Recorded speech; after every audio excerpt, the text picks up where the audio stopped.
2026 பைத்தானா ஜாவாவா எந்த language best? ஒரு தவறான சாய்ஸ் எடுத்திங்கன்னா உங்கள் கெரியர் பாதையை அது மாற்றிடும். அதே ஒரு சரியான சாய்ஸ் எடுத்திங்கன்னா உங்கள் ஃப்யூச்சரை அது வேறு லெவலுக்கு கொண்டு போயிடும். சரி வாங்க ஃபஸ்ட்டு பைத்தான் எதுக்கு யூஸ் பண்ணுறாங்கன்னு பார்ப்போம். பைத்தான் மெயினாக எதுக்கெலாம் யூஸ் பண்ணுறாங்கன்னு பார்த்தீங்கன்னா AI, machine learning, data science, automation testing அல்லது ஸ்கிரிப்டிங்கில் இன்ட்ரெஸ்ட் இருந்தால் பைத்தான் தான் பர்ஃபெக்ட் சாய்ஸ். கற்றுக்கவும் ஈஸியாக, ப்ராஜெக்ட் பில்ட் பண்ணவும் ஈஸி. நெக்ஸ்ட்டு ஜாவா பார்த்தீங்கன்னா software developer, backend development, banking system, enterprise application மாதிரி பெரிய ப்ராஜெக்ட்ஸ் வேலை பார்க்கணுன்னா ஜாவா இன்னும் டாப் சாய்ஸ்னு சொல்லலாம்.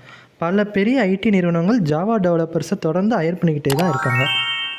சரி, ஃபைனல் ஆன்சராக பைத்தான் பெஸ்ட்டாக ஜாவா பெஸ்ட்டுன்னு கேட்டிங்கன்னா ரெண்டுமே பெஸ்ட்டு தான். எந்த லாங்குவேஜ் பெட்டர்னு கேட்காதீங்க, உங்கள் கெரியர் கோலுக்கு எந்த லாங்குவேஜ் சூட் ஆகும்னு கேளுங்க. நீங்கள் எதை சூஸ் பண்ணுவீங்க, பைத்தானா ஜாவாவா? கமெண்ட் பண்ணுங்கள். அண்ட் நீங்கள் இன்ஸ்டாகிராமில் பார்த்தீங்கன்னா ஃபாலோ பண்ண மறக்காதீங்க, யூடியூப்பில் பார்த்தீங்கன்னா சப்ஸ்கிரைப் பண்ண மறக்காதீங்க. தேங்க்ஸ் ஃபார் வாட்சிங்.